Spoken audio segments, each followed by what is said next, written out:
This is the Vintage RPG Podcast, your source for the best in classic and contemporary RPGs. With your hosts, Hambone and Stu. Welcome to episode number 2 of the Vintage RPG Podcast. We're coming at you again from the clubhouse somewhere in the swamps of New Jersey. I'm John Hambone, and with me as always is the editor-in-chief of Unwinnable. He heard the Call of Cthulhu and he showed up anyway, Stu Horvath. Hey, John. How you doing today, Stu? Pretty good. Pretty good. So what are we going to talk about today, Stu? I think we're talking about Call of Cthulhu. Now, Call of Cthulhu is a game that we played in depth for the last 2 years, and my characters died 4 times. Did I kill 4 of them? You killed 4 of my characters. You were the highest casualty, too. Like I feel like some people got out without a single loss. I felt like people were a lot more reckless than I was. And yet I kept getting killed. Yeah. And I got killed really bad. Yeah. Real ugly deaths. Well, a couple times you were asking for it. Yeah, there was one time I was definitely pushing some buttons, needling you a little bit. Yeah. So before we jump into Cthulhu, let's talk about what we're playing this week. We had a great game night the other night, and we played Azul. We did play Azul. So tell our listeners a little bit about Azul. Okay, so Azul is the theme of the game is you're building Moroccan-style wall tiles, mosaics. So you have all these little colored tiles, and you have a board, and you're trying to build your board through strategically grabbing the tiles that are available on the market. Really a pretty abstract game. The theme is sort of light, and it's really sort of one of those games where you're really looking at the mechanics, and there's a lot more depth to those mechanics the more you play. At first, you kind of think that like you're just sort of trying to build your stuff. Then you realize that everybody else is trying to build their stuff, and you're directly at odds with each other, but you can't really figure out how to strategize against people until suddenly you do. And it becomes this really vicious but quiet game where everybody at the end is really cursing at each other vocally the last time we played it because people were stealing the tiles that they needed to make more points. So for me, I'll tell you right now, as a kid, I never thought in my life of all games that I could be playing, I would ever feel so passionate and intense about a Moroccan tile game. Now, like listen to that. As I say it out loud, I think I spent my Friday night with a bunch of my friends playing a game about making a Moroccan tile tapestry. Yeah. And it got heated. Yeah. It got really heated. Like once I learned the rules. Now, the rules are fairly simple. And there's so much depth and strategy behind every tile that you lay down. And you find yourself quickly running out of tiles and being penalized if you have too many tiles at the end of a round. Absolutely. And making too many matches. At first, I did it completely wrong. Once it started getting rolling, I started trying to watch what other people were doing with these beautiful multicolored tiles. And I found myself getting lost. I'm trying to like score points in my head. And I'm thinking to myself, man, you know, we usually play like Dungeons and Dragons, or like, or you know, we're playing like King of Tokyo, or we're playing something like a lot more seemingly exciting and violent. Yet Azul was very, very rewarding. So this last time that we played, Ed and I, both my friend Ed, were both realized we had the revelation at the same time that you could actually count the tiles that are available in the market by color and position, how many times it's going to go around, and what giant turd of a pile of tiles you could potentially get or stick somebody else with, depending on what you take. And it was just this we clocked each other, kind of figuring it out, and we gave each other the sidelong look. And then both of us were like vicious, and we wound up losing to Ian, who we didn't think was paying attention for most of the game. He had almost double the points as me. Oh, Ian's slick. I know. You know, our friend Ian, I went to high school with Ian. So I'm almost 40 years old. I've known Ian for over half my life. You never play games with Ian. Because when you think like he's looking at his phone, he's like, he was playing what, Fallout Shelter? Yeah, on his he phone? was. He absolutely was. Oh, yeah. So you're like, you think he's on Star Wars Card Trader, he's playing Fallout Shelter, and then he's actually not paying attention to the game. He's in the Matrix. Yeah. You know, we're playing checkers. He's actually playing chess, probably on his phone. And suddenly out of nowhere, he's like, oh, I've got all these points. I win. Yeah. And you're just like, what? Yeah. Like, actually, Ken and Ed were arguing over, like, they were 3 points away from each other, but they were still 30 points back from Ian. So Ian's just sitting there quietly like, Oh, and he knows. Yeah. Oh, he knows. Oh, when it pays off, he's just smiling from ear to ear. Yeah. So Azul, you've had now for a few months. Yeah, I got around Christmas time. So what's the replayability factor on it? Like, do you feel like it's a game that you're going to drop? How much was it?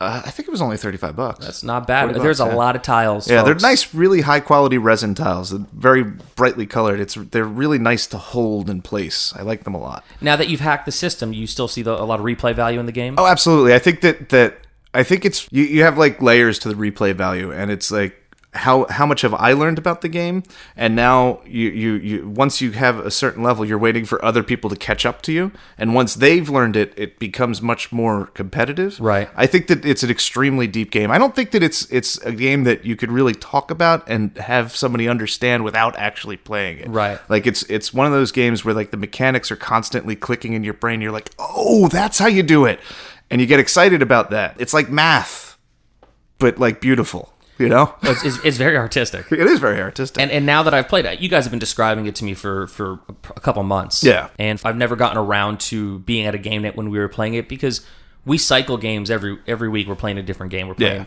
we usually always go back to some of the hits like Ticket to Ride. Yeah. That said, we're always trying to play something new or something different every week and keep it nice and fresh. Finally got to play it. I'm looking forward to playing it again. It was a really good time. And I know now my real takeaway from this is always watch Ian. Yep. and also try really hard to not give in to that urge to punch the person who took the tiles that you need. Oh, it happened. Because the game lasted about 35, 40 minutes. Yeah, it's super fast. It's a super fast-paced game, and several times throughout that game, I sat there looking and giving the side-eye to Ed, giving the side-eye to Ken, thinking that Ian wasn't paying attention, knowing that you were paying attention, and I still lost. Super fast, and you probably aren't going to want to play it twice in one night because murder will happen. Murder will happen. Hey, I got an update on my Big Trouble in Little China box. Oh, nice. Still not here. Oh. That's the update. It's funny because I don't think I'm ever going to get it. Is it did the ship sink? I don't know. It was really hard to kind of get the information on the ship. So I'm just, maybe by the time I get back from Gen Con this year, it'll finally arrive. I've been playing this video game called Payday 2 very quickly. It's a heist game, first-person shooter. One of the things that you can do is go to the docks and knock over shipping containers. So the next time we play that map, I'll look for Big Trouble in Little China for you. Well, thanks for that, Stu. No problem. All right, so chat me up about Call of Cthulhu. Now, we've been playing games together for years, like since you guys dragged me in for 3.5, and thank you for that. I'm sorry. No, it's made me into the role player that I am today, starting in 3.5. It's like introducing somebody right out of high school to crack cocaine. It was just such a bad system. It was a bad system, but man, it's stuck, and I've never gotten off it. Well, actually, I've migrated to other things. Like I've switched to 4E, then I went to 5E, then we went back to 2 to 1 to 2, back to 5. It's a lot of numbers. We bounce around a lot. We bounce around. We get around in the very nice Beach Boys sense. So Call of Cthulhu is something that you have, I'll say for the last 10 years, you've been talking about wanting to run a Cthulhu game. And you've always been kind of planting the seed. Even when we got back to 2nd edition Dungeons & Dragons, you were kind of like, yeah, I want to do this. I also want to do that. So what drew you into the Call of Cthulhu? Like, why did you want to, for 10 years, try to make this happen? So I discovered Call of Cthulhu in the late 80s, early 90s. I couldn't really tell you the year. And my first Call of Cthulhu book was Masks of Nyarlathotep, which was the campaign that we wound up playing over the last 2 years. And I played it back then, 7th grade. What are you, 12, 13? We had no idea what we were doing. We played it just like D&D, like any other role-playing game. We played everything like D&D. We played multiple games. We just totally didn't get it. But I loved Call of Cthulhu. I loved the system. I loved H.P. Lovecraft's writing and the whole mythology that came out of it. And I came back to it later, and I was just sort of disappointed that we never played it right, and I wanted to fix that. Right. I think the TSR D&D is like blue jeans. You're never going to get away from it. It's classic. It's something that you can always go back to. It's always going to be pretty cool, and it's also the first role-playing game, so it gets that massive sort of thing, cultural thing, cachet. Good word. Thank you. I think that Chaosium's products are always almost 90% of the time better than whatever D&D products are at the same time. Right. I think that they're more creative, and they're just a little bit ahead of the curve in terms of like polish and design and interesting things that they've incorporated. So, that being said, Call of Cthulhu came out in 1981, I think. It did. It did. All right, good. Call of Cthulhu first edition box came out in 1981. Illustration by Gene Day. Designer was Sandy Peterson. Now, I love the cover of this box. You know, on the cover of the box, you see the house in the background. You see a stormy night. There are people walking through the graveyard. 2 people are warning a man with a lantern, don't go in there. And in the very bottom right-hand corner of the box, you see a tentacle. It's a fantastic cover. Oh, it's so good.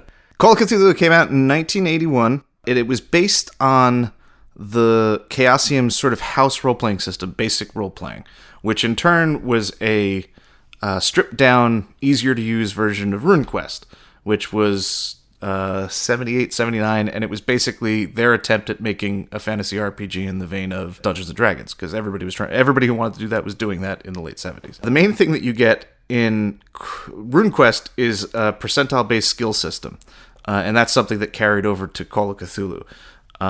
So all of your character, you don't have like a character class. You're not set into like, I am a wizard, I am a fighter. You are whatever your skills are. And it feels more like the real world where you're playing a real human. Right. And you can do a little bit of everything. You can even get lucky sometimes and roll, if you have 5% in a skill that you never use, but you need to try and use it, sometimes, luck happens. Sometimes the dice roll in your favor. Yeah. And it adds the sanity mechanic, which is the big thing. The Cthulhu mythos is a mind-blasting cosmic horror created by H.P. Lovecraft, and in gameplay terms, Call of Cthulhu works sort of as an inversion of D&D.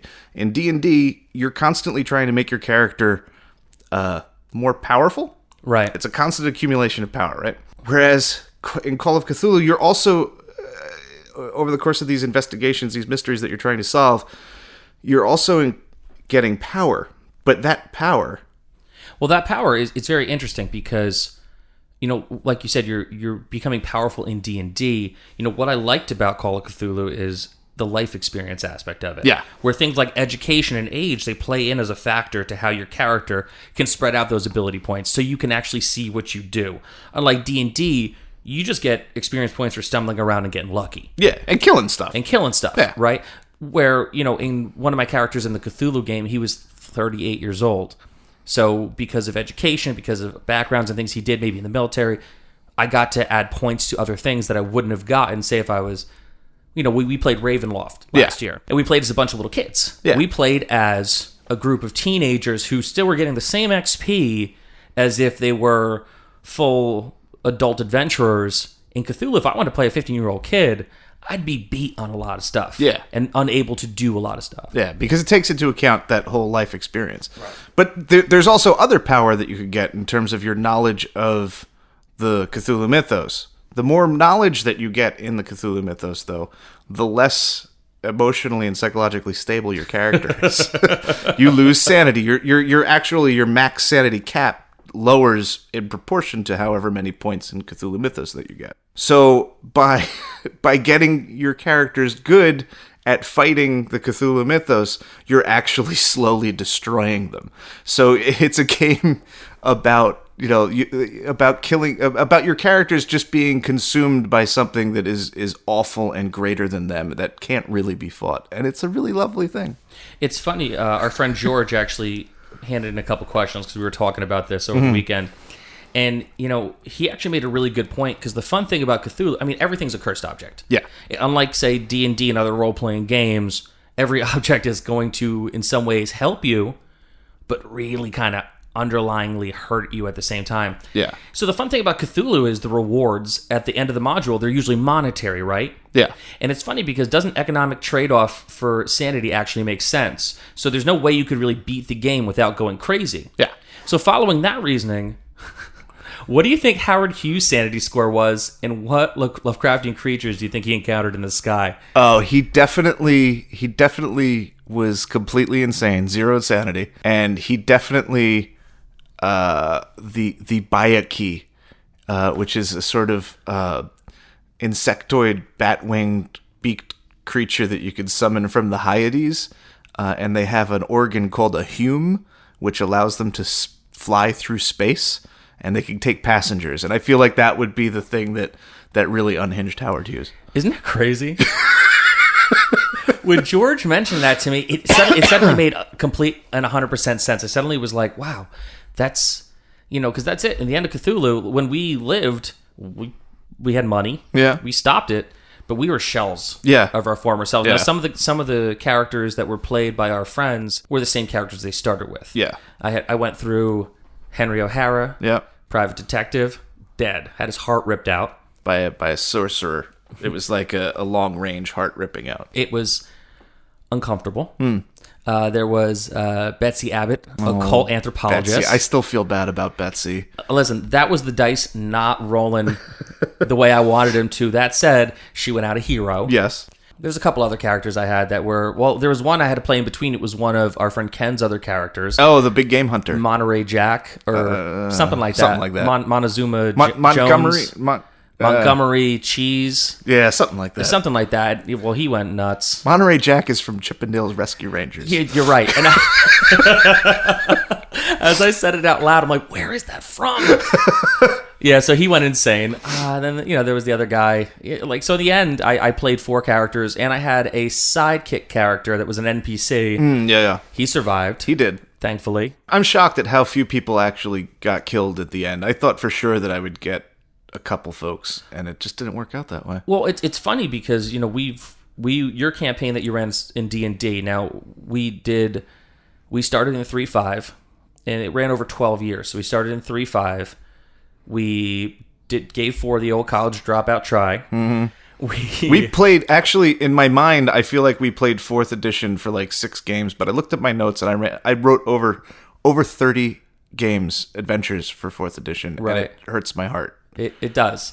Then we went to 1st edition, and then we ended on 2nd edition of your game. Yeah. Right? So the game finished in 2nd edition, so we did 4 editions in 12 years. My character lived the entire time. Yeah. I went 3 weeks into Call of Cthulhu, and then my first guy died horribly. Yeah. It's crazy. And there's no resurrection. Once your character's dead, they're dead. There's no coming back. There's no coming back from that. And well, we did have people made into zombies. That's true. However, it's not the same. Yeah, no, they don't work quite right. For me, it was interesting as well because I've been into Dungeons and Dragons now for a bunch of years, and in the last 5 years, I got into different kinds of role playing systems. Yeah, D6 systems, and this system which works off the D100. So it was one of those. I got my sweet dice out. I came to your house. I'm like, where's the D20 go? And you're like, there's no D20. So that was a little bit different for me. And then it took a little while because you look at a Dungeons and Dragons almost as like a power fantasy. Yeah. Where you're gonna have to do some work. Yeah. You're gonna have to do some work to get yourself killed. Yeah. Whereas in this, if you're behind a hard fart, you could die or get cholera. Oh yeah. They don't make the characters hardy. Yeah. No, I mean most characters have 11 hit points and a bullet does 6. You know? It's yeah. You came at me once with a machete. Yeah. And took one of my guys really good. And I'm like, well, you could heal, but you get 1d4? Yeah. Over the course of a week. Something like that. Yeah, it's just there's no healing potions. Yeah, it's good that we are actually talking about D&D editions because there's 7 editions now of Call of Cthulhu. Awesome. But D&D, because it dominates the market, so the word edition is so loaded because of the way D&D developed over time. 1st edition is very different from 2nd edition. 3rd edition is almost completely different game. 4th edition is definitely a completely different game from all the other systems. They're all different. Right. Call of Cthulhu hews more to the book publishing definition of edition. Right. The proper version of edition. Yeah, there's no practical difference between the first 6 editions of Call of Cthulhu in terms of mechanics. You could pick them up and play any of those boxes, and it will give you an experience. We played 6th edition because that was the one that we had. 7th hadn't come out yet. And you could pick up this 1st edition box set and run this game and it would be the same basic mechanical experience as our 6th edition game. Right. It's just organized better. It has a little bit better art, a little bit of polish here and there, which fixes errata, but mostly same game. 7th is a different story. That they've retooled a lot of it and modernized it. Now, Sandy Peterson worked on how many of these editions? I believe he worked on. Well, I mean, worked on is the wrong thing to say. I feel like they were. He wrote the 1st edition, right? And the 2nd edition was sort of just a repackage. 3rd edition was as well. So the first difference between the 1st and 2nd edition, there isn't any really. Right. The 3rd edition was reorganized, and there's different rules that were brought in from the companion book. I think that 4th edition is sort of when maybe the last. No, I think 4th edition is when Lynn Whitlis started taking over and did his revision.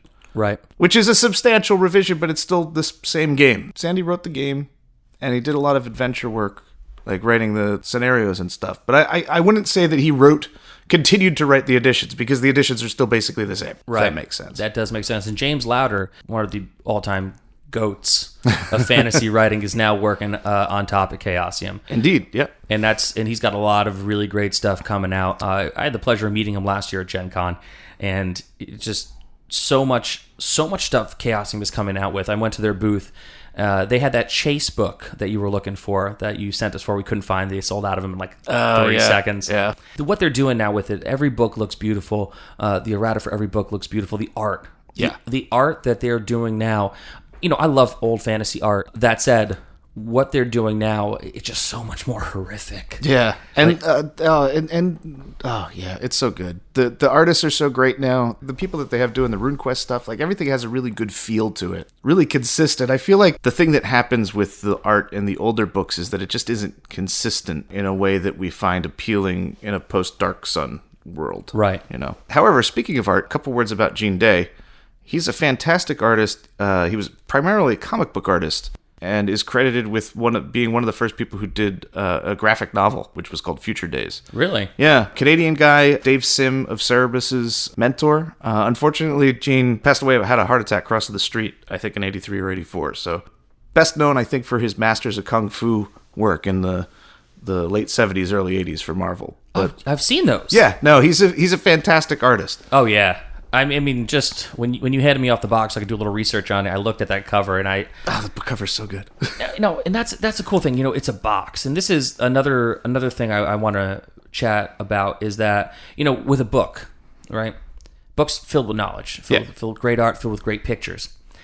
Don't you feel like there's a lot more mystery coming out of the box? Oh yeah, man. The boxes are the best because you don't know what's in them. Exactly. Like it's a it's what, like you said, it's a mystery. There's treasures in there.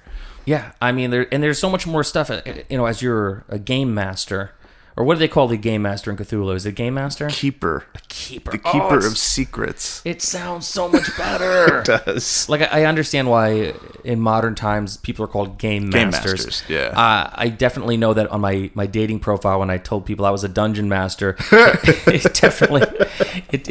I definitely didn't get the response I was looking for. Yeah. That said, Keeper of Secrets sounds so good. I mean, I'm looking behind you at the bookshelf in the clubhouse, and it is filled with these boxes. And, as a game master, I just know that when players see those boxes, they know there's something in there that they don't know about. They have only what they have in the book in front of them, and the rest is up to you. So first-time Cthulhu player, what edition would you say? Start with the 7th edition? Oh, yeah. There's no comparison at this point. If it was 3 years ago and you asked, I would have said whichever one is cheapest on the shelf. Right. Now, I would just get the 7th edition. It's so well polished. There's been so much advances in RPG technology that, Also known as printing. Yeah, but no, I mean, there's a lot of thought that there's 40 years of thought that has gone into game design that just wasn't available in 81. And it shows in ways that are hard to pin down, but I would just go with the 7th edition. So for the collectors, how much was this on the shelves when it came out in the 80s? $20 American. That's not bad. And for the collector now, if you wanted to go back and get it for your collection, what are we looking at?